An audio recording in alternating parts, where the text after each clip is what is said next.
Hello guys, welcome back to my YouTube channel. This is Soni sir.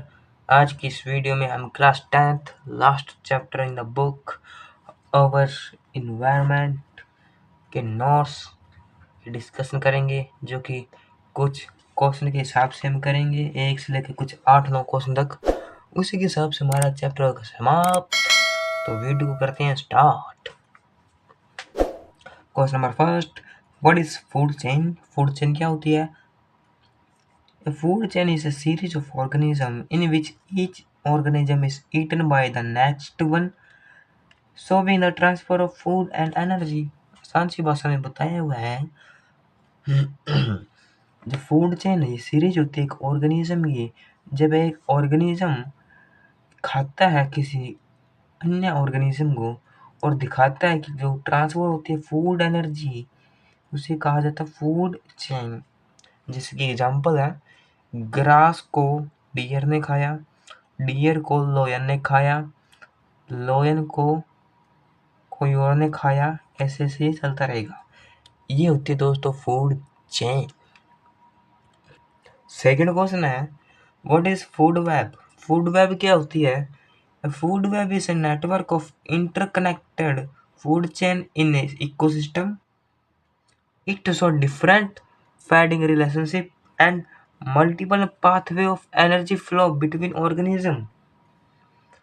आसान सी भाषा में बताता हूँ। फूड वेब होती है जो नेटवर्क होता है इंटरकनेक्टेड, जो इंटरकनेक्टेड फूड चेन का ये नेटवर्क होता है। इंटरकनेक्टेड मतलब फूड चेन। फूड चेन इसमें फुल सारे इंटरकनेक्टेड मिल जाए, फूड चेन बहुत सारे मिल जाए इसके अंदर, इकोसिस्टम के अंदर, तो ये नेटवर्क बना लेता है, उसे कहते हैं फूड वेब। और ये दिखाई देता है डिफरेंट फीडिंग रिलेशनशिप। ये इसको इसने खाया, उसको किसी और ने खाया, उसको किसी और ने वापस खाया। एंड मल्टीपल पाथवे, बहुत सारे पाथवे से एनर्जी फ्लो, इसमें एनर्जी फ्लो होती है बिटवीन ऑर्गेनिज्म के द्वारा। जैसे एक ऑर्गेनिज्म को किसी और ऑर्गेनिज्म ने खाया और उस ऑर्गेनिज्म को एक और ऑर्गेनिज्म ने इन दोनों को खा लिया, मतलब अल्टीमेट पाथवे हो रहा है, उसे कहा जाता है फूड वेब। अब third question, ozone layer. Ozone layer क्या होता है भाई? ये दोस्तों हम नोट्स के टॉपिक है, जो आपको मैं क्वेश्चन के हिसाब से बता रहा हूँ। अगर आपको वीडियो अच्छी लगी तो प्लीज लाइक सब्सक्राइब कर सकते हो। The ozone layer is a layer of present in the stratosphere. Stratosphere एक लेयर होती है एटमॉस्फेयर में, वहाँ पे ओजोन लेयर प्रेजेंट होती है। इसके अंदर that contain high concentration of ozone gas. इसके अंदर ओजोन गैस बहुत ही मात्रा में पाई जाती है। यह प्रोटेक्ट करती है, it protect the earth from harmful UV radiation of the sun. UV मतलब ultraviolet radiation of the sun. साधारण भाषा में बताऊं, जो ओजोन लेयर होती है प्रेजेंट होती है स्ट्रेटोस्फेयर के नाम एक लेयर में, और यह हाई कंसंट्रेशन में होती है ओजोन गैस के अंदर, और ये प्रोटेक्ट करती है अर्थ को फ्रॉम किससे? हार्मफुल अल्ट्रावायलेट रेडिएशन से, ऑप्शन के। जैसे ये हमारा एग्जांपल है, जैसे फॉर्मूला ऑफ ओजोन। ओजोन का फॉर्मूला कैसे होता है? जो ऑक्सीजन के साथ प्लस एक और ऑक्सीजन का मॉलिक्यूल जुड़ जाए तो O3 का निर्माण होता है। जो O3 होता है वही ओजोन होता है। उम्मीद करता हूँ आपको अच्छा लगा होगा, आंसर समझ में आ गया होगा। अब है हमारा क्वेश्चन नंबर 4, जो कि है 10% फ्लो एनर्जी ट्रांसफर। ये दोस्तों लो नहीं है, यहाँ पे आएगा 10% लो है। हाँ दोस्तों ही है। तो आंसर देखते हैं। अकॉर्डिंग टू 10% लो, ये ला है दोस्तों, मतलब कानून। 10% कानून एनर्जी ट्रांसफर बताइए। According to the 10% law, only 10% of energy is transferred from one trophic level to the next trophic level in the food chain. 10% के द्वारा लॉ के हमें बताया है कि जो 10% एनर्जी होती है वो ट्रांसफर होती है कहाँ से? एक ट्रॉपिक लेवल से दूसरे ट्रॉपिक लेवल तक इन द फूड चेन के अंदर। और the remain 90% of energy is lost. जो बाकी की 90% की एनर्जी है वो लॉस्ट चली जाती है, खराब में ऐसे चले वेस्ट में चली जाती है, in the form of heat and other life process, जो कि हीट में चली जाती है और अन्य लाइफ प्रोसेस में चली जाती है। जैसे एक स्नेक को ईगल ने खाया और ईगल को किसी और ने खाया, तो स्नेक वाली 10% एनर्जी ईगल में गई और जो ईगल वाली 10% एनर्जी है वो किसी और में गई, तो वो ये 10% law of energy. Question number 5 जो कि है प्रोड्यूसर। दोस्तों ये फिल्म वाला प्रोड्यूसर नहीं है, प्रोड्यूसर है जो कि ओवर इन्वायरमेंट चैप्टर के अंदर एक रोल निभाता है अपना। पढ़ते हैं क्या रोल निभाता है। Producer are those organism which prepare their own food by the process of photosynthesis। ये दोस्तों ग्रीन प्लांट जैसे ही होता है। जो प्रोड्यूसर्स होते हैं ये एक ऐसे ऑर्गेनिज्म होते हैं जो अपना खाना खुद बनाते हैं, किसकी मदद से, फोटोसिंथेसिस की मदद से। जैसे दोस्तों ये देखो एग्जांपल में लिखा हुआ है ग्रीन प्लांट, तो ये होता है प्रोड्यूसर। अब पढ़ते हैं 6th क्वेश्चन जो कि कंज्यूमर। जो कंज्यूम करने वाला होता है consumer, an organism which depend on other organism from its food for its food is called consumer. एक कंज्यूमर वो होता है जो डिपेंड रहता है दूसरे ऑर्गेनिज्म पर फॉर फूड, फूड के लिए, इज कॉल्ड कंज्यूमर। जैसे दोस्तों हम भी कंज्यूमर हैं, हम दूसरों पर डिपेंड रहते हैं, जैसे प्लांट पौधों पर हम डिपेंड रहते हैं। और जो प्रोड्यूसर होते हैं जैसे प्लांट पौधे अपना खाना खुद बनाते हैं, कौन, ग्रीन प्लांट। तो उम्मीद करता हूँ आपको 6th क्वेश्चन नंबर समझ आया हुआ क्वेश्चन। नेक्स्ट क्वेश्चन हमारा क्वेश्चन नंबर 7 जो कि ट्रॉपिक लेवल। ट्रॉपिक लेवल क्या होता है, सबसे पहले हम इसका स्ट्रक्चर देख लेते हैं। सबसे पहले हमारी नोटबुक में एक ट्राइंगल सा नाप बनाना है, उसके अंदर 4 पॉइंट आने चाहिए। Point number first producer, point इसके बाद यहाँ पे एरो लगाकर पॉइंट नंबर 2 प्राइमरी कंज्यूमर, उसके बाद सेकेंडरी कंज्यूमर, यहाँ पे जगह नहीं थी यहाँ पे बना देता हूँ, उसके बाद टर्टियरी कंज्यूमर। मतलब एनर्जी सबसे पहले यहाँ पे जाती है, फिर प्राइमरी कंज्यूमर से सेकेंडरी कंज्यूमर में जाती है, सेकेंडरी कंज्यूमर से लास्ट में टर्टियरी कंज्यूमर में जाती है। मतलब 10% फ्लो होती है एनर्जी इसके अंदर, उसे ही कहा जाता है ट्रॉपिक लेवल। आगे भी है, डेफिनेशन देख लेते हैं इसकी ट्रॉपिक लेवल की। ईच स्टेप और position in a food chain, कितने स्टेप और पोजीशन ऑफ फूड चेन उसे कहा जाता है ट्रॉपिक लेवल। जितने स्टेप चले ट्रॉपिक लेवल के अंदर और जितनी पोजीशन होती है फूड की उसे कहा जाता है ट्रॉपिक लेवल। जैसे फॉर एग्जांपल्स है, फर्स्ट ट्रॉपिक लेवल क्या हमारा प्रोड्यूसर है, हमने पढ़ा था, जो कि क्या है प्रोड्यूसर है। प्रोड्यूसर का काम क्या होता है, ये देख सकते हो आप, green plant prepare their own food by photosynthesis. Producer की यहाँ पे वो अपने पहले डेफिनेशन लिखी थी वही लिखने दी है। जो ग्रीन प्लांट है अपना फूड प्रिपेयर करता है किसकी मदद से, by the process of photosynthesis.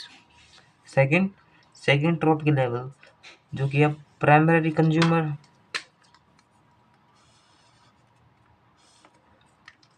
जो कि अब प्राइमरी कंज्यूमर, उसका क्या था, हेर्बिवोरस दैट ईट प्लांट। हेर्बिवोरस मतलब हरी भरी सब्जी खाने वाले जो खाते हैं प्लांट को, इसे कहा जाता है प्राइमरी कंज्यूमर। एक सेकंड दोस्तों, आपको इस छोटे से पेज के अंदर एक्सप्लेन कर देता हूँ कि हेर्बिवोरस, कार्निवोरस और ओमनिवोरस क्या होता है। सबसे पहले देखते हैं एक ट्रिक का हमारे पास,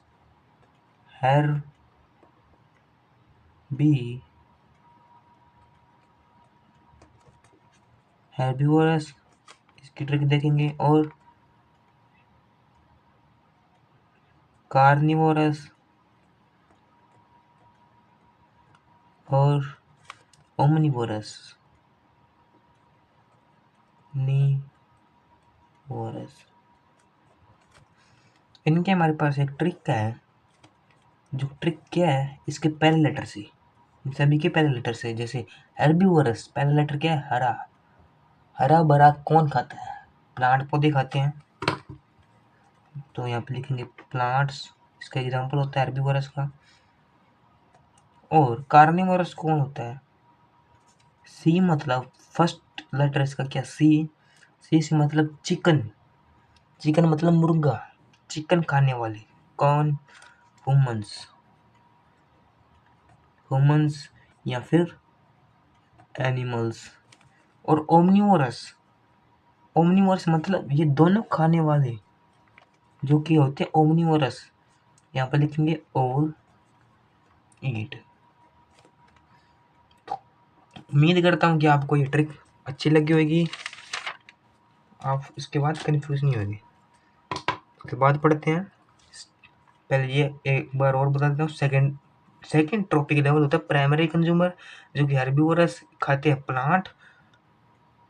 उसके बाद थर्ड ट्रॉपिक लेवल है सेकेंडरी कंज्यूमर, जो कि कार्निवोरस खाते हैं, ईट करते हैं, जो कि कार्निवोरस ईट करते हैं हेर्बिवोरस को। जैसे कार्निवोरस ईट करते हैं इनको, हेर्बिवोरस को, सेकंड कंज्यूमर को। फोर्थ ट्रॉपिक लेवल क्या है, टर्टियरी कंज्यूमर।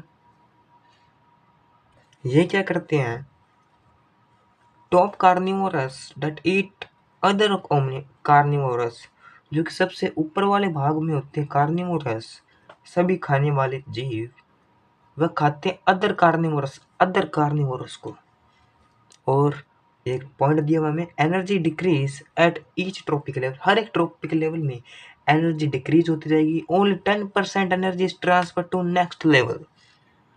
तो दोस्तों देख सकते हो आप, ये कुछ 4 पॉइंट थे, उम्मीद करता हूँ आपको ये समझ आ गए होंगे। और इसमें कुछ नहीं है, ये इसको खाता है, ग्रीन प्लांट, ये क्या होते हैं, प्रोड्यूसर होते हैं। तो सेकंड प्राइमरी कंज्यूमर क्या होता है, जो हेर्बिवोरस होते हैं, खाते प्लांट को। प्लांट कौन खाता है, प्रोड्यूसर खाता है, तो ये इसको ईट करेगा। और थर्ड वाला ट्रॉपिक लेवल सेकंड वाले को ईट करेगा, फोर्थ वाला ट्रॉपिक लेवल थर्ड को ईट करेगा। तो ये एनर्जी होती है 10%, law of energy and trophic level. बहुत ही बेहतरीन तरीके से मैंने आपको एक्सप्लेन कर दिया है।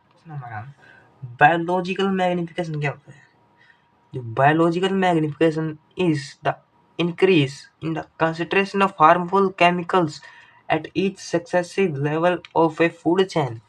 मतलब बायोलॉजिकल मैग्निफिकेशन में जो इंक्रीज होती है कंसंट्रेशन ऑफ हार्मफुल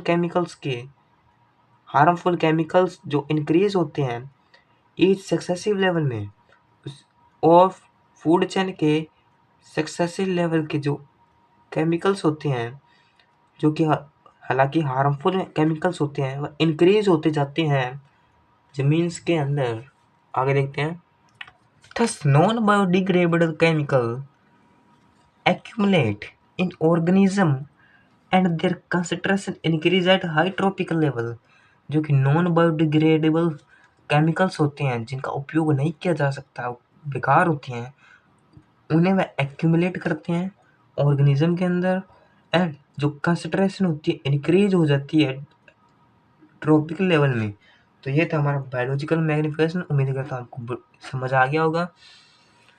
नेक्स्ट हमारा लास्ट क्वेश्चन है इस चैप्टर का, जो कि difference between biodegradable and non biodegradable wastage, या कुछ ऐसे ही लिख सकते हैं। पढ़ते हैं 2 पॉइंट इसके, दोनों पॉइंट को हाईलाइट कर देता हूँ।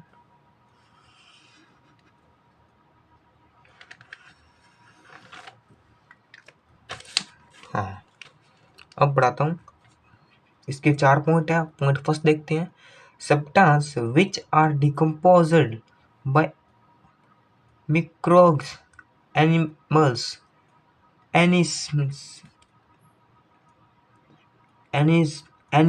जैसे माइक्रो ऑर्गेनिज्म। ओ दोस्तों ये ORG हाँ, माइक्रो ऑर्गेनिज्म है दोस्तों ये, sorry. Substance which are decomposed by micro organism जैसे बैक्टीरिया एंड फंगी। ऐसे सब्सटेंस जिन्हें डिकम्पोज किया जाए, जो कि माइक्रो ऑर्गेनिज्म है, जैसे कि bacteria and fungi. Non biodegradable में क्या है, substance which are not decompose by micro organism. यहाँ पे माइक्रो ऑर्गेनिज्म को डिकम्पोज नहीं किया जाता, इसमें किया जाता है break down in short time, कम समय के लिए ब्रेक डाउन हो जाते हैं, और टेक वेरी लॉन्ग टाइम और डू नॉट ब्रेक डाउन, ये बहुत समय लेते हैं पर तो भी ये ब्रेक डाउन नहीं कर पाते, ये कर पाते हैं। Do not cause long term pollution, ये पोल्यूशन को नहीं फैलाते, ये बढ़िया है। Cause pollution and harm bacterias, ये पोल्यूशन बढ़ाते हैं और बैक्टीरिया को बढ़ाते हैं हार्मफुल, जो कि नुकसानदायक है हमारे लिए। फोर्थ एग्जाम्पल क्या है इसका, paper, cotton, vegetable waste. Example क्या है इसका, प्लास्टिक हो गया, ग्लास हो गया, पॉलीथीन हो गया। ये हमारे वातावरण को दूषित कर देता है, जिसके कारण पोल्यूशन बढ़ता है, तो ये काम का नहीं है, सही। तो दोस्तों ये था, इसमें बताना था कि जो बायोडिग्रेडेबल होता है और नॉन बायोडिग्रेडेबल में हमने डिफरेंस बता दिया। तो दोस्तों चैप्टर यूँ था समाप्त। अगर आपको वीडियो अच्छी लगे तो प्लीज़ सब्सक्राइब करके जाना। मिलते हैं नेक्स्ट वीडियो में। और ये मैंने कम से कम समय में आपको एक्सप्लेन बहुत ही बेहतरीन तरीके से कराने के लिए बहुत ही मेहनत की है। और तो मिलते हैं नेक्स्ट वीडियो में, तब तक के लिए बाय।